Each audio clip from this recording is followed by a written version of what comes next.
again, beautiful creatures! Welcome back to my channel. For today's video, para maiba naman, makeup tutorial naman tayo. Ang title ng aking makeup tutorial is Rosy Peachy Full Glam Makeup Look. By the way guys, naisip ko lang gawin to kasi I'm into this kind of look. Yung settle lang, hindi masyado, although full glam siya, pero hindi siya yung talagang boom na makeup look. By the way guys, I am not a professional makeup artist, so huwag niyo ako i-bash guys kasi everything that I've done in this look, the techniques that I've used is yung mga natutunan ko lang din naman sa panonood ng mga makeup tutorials. This is just for fun and at the same time sharing you what I've learned in the past years na panonood ko ng mga makeup tutorials. So yun guys, I hope you will enjoy this whole makeup tutorial, and don't forget to like this video if nagustuhan nyo, and to subscribe to my channel down below, and beside the subscribe button you will see a bell button that you can click so that you will be notified on my next upload. So yeah guys, enjoy! So before starting my tutorial, this is how my bare face looks like.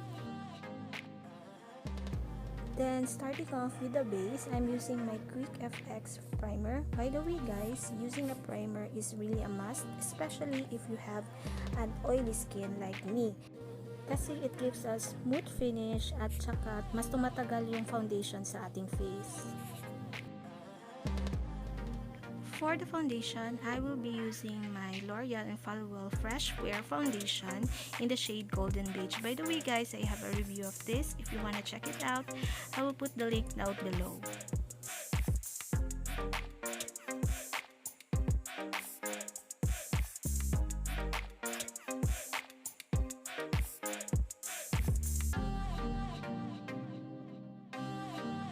So after blending the foundation to my face, I'm using this LA Girl Pro Conceal na concealer in the shade Natural.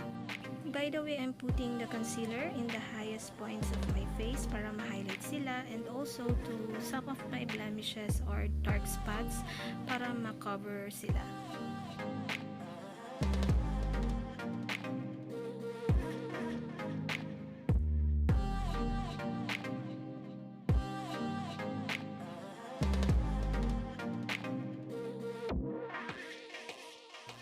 By the way guys, make sure that you blend the foundation and the concealer really well para hindi siya pangit tingnan sa inyong mukha.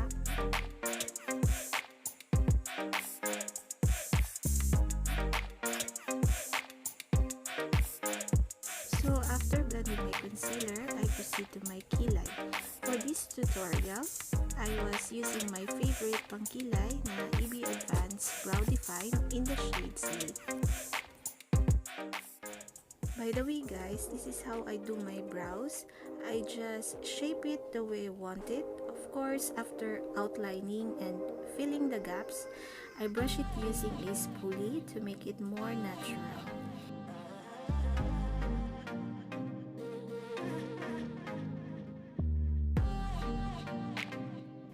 By the way guys, the spoolie that I'm using is from my Better Than Basic na Caroline eyebrow liner.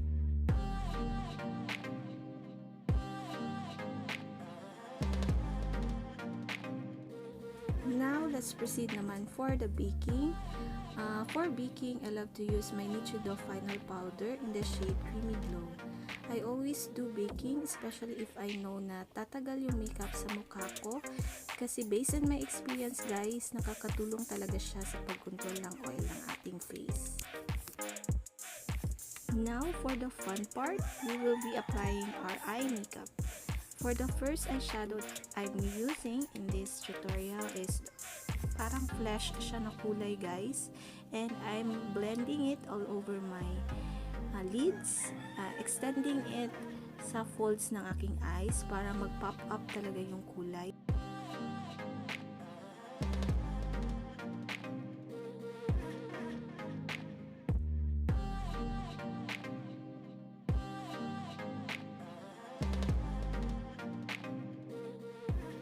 The next eye color that I've used is this, parang rosy peach na kulay guys.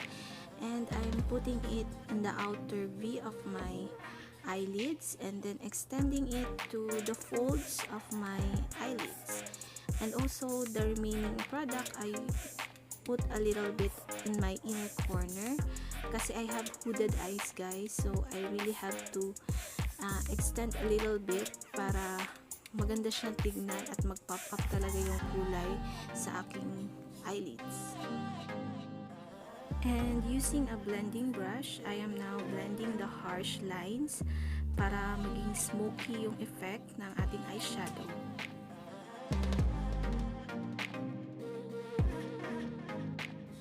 For this tutorial, I am doing a cut crease na eyeshadow makeup. I'm a little bit of concealer at the center of my lids and then trying to tilt my head para makita ko kung saan lalapas yung ating concealer. With the use of this parang maliit na brush, I'm just creating a halo sa gitna. Now, for the center of my lids, I am using this rosy pink na glittery na eyeshadow and just building it up sa center ng aking eyelids where I put my concealer earlier.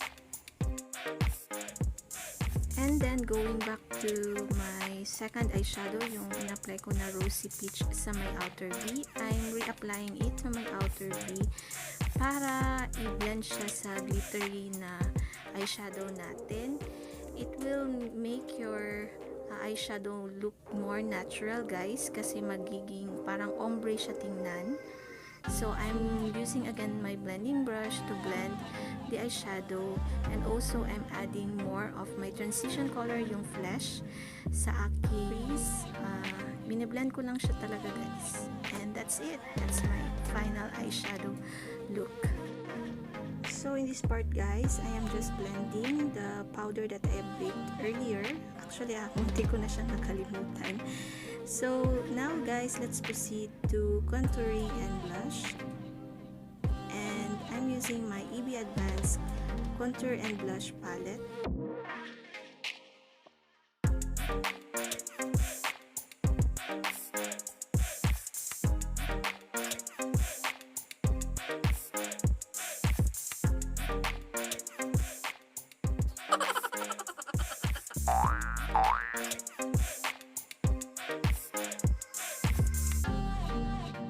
So as you can see guys, medyo naparami yung ating blush on, kaya ginawan ko siya ng paraan. Gumamit ulit ako ng setting powder ng Nichido and then I just blend it out. So guys, for my kilay, I'm just sharpening the edges. Alam nyo guys, pag gusto nyo mag-glam makeup, mas maganda talaga pag ginagawa nyo to sa inyong eyebrows kasi parang na-accentuate niya yung ating eyebrow.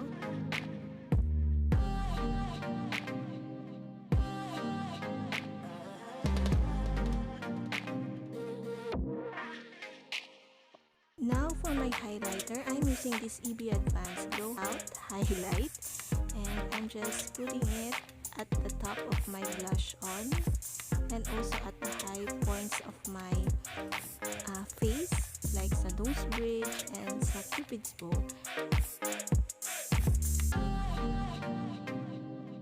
By the way guys, para maging mas pack na pack ang ating makeup, let us not forget to contour at our nose bridge kasi mas magandang tingnan talaga pag naka-contour. For the eyeliner, mascara, and falsies guys, ginawa ko na lang siya off cam kasi tataas talaga tong video na to guys, promise.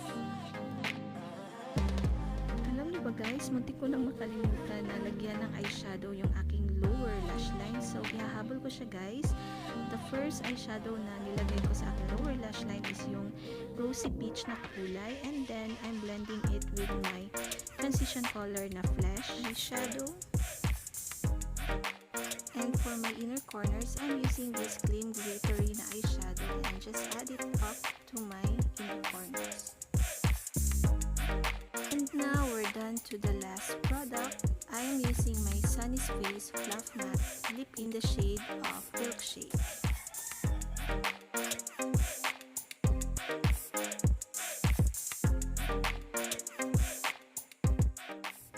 So here's the final look guys.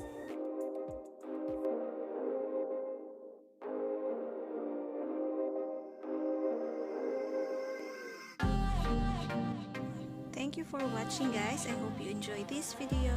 please click the like button. Bye!